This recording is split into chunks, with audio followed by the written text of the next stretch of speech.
উচ্চ রক্তচাপের কারণে ধমনীতে রক্তচাপের মাত্রা বেড়ে যায়। জেনেটিক্স, বয়স এবং জীবনযাত্রার ধরন হাইপারটেনশনের নেপথ্যে কাজ করতে পারে। লাইফস্টাইল পরিবর্তন যেমন সুষম খাবার খাওয়া, নিয়মিত ব্যায়াম, স্ট্রেস নিয়ন্ত্রণ, রক্তচাপ নিয়ন্ত্রণ এক্ষেত্রে গুরুত্বপূর্ণ। অত্যাধিক সোডিয়াম গ্রহণ প্রাথমিকভাবে লবণ থেকে তরল ধারণ এবং রক্তচাপ বৃদ্ধির কারণ হতে পারে। অত্যাধিক সোডিয়াম গ্রহণের ফলে শরীর পানি ধরে রাখতে পারে, যার ফলে রক্তের পরিমাণ বেড়ে যায় এবং ধমনীর দেয়ালে চাপ পড়ে।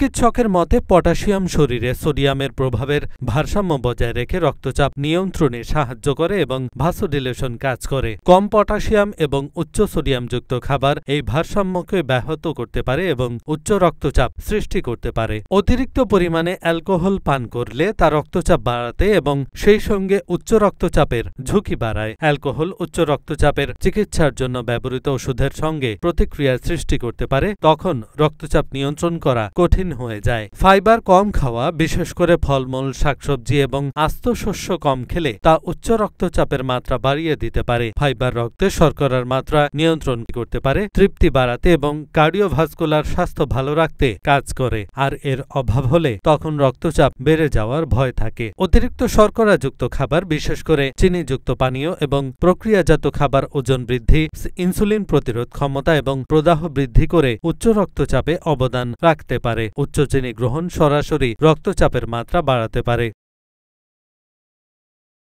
এহসানুল হক, ঢাকা পোস্ট।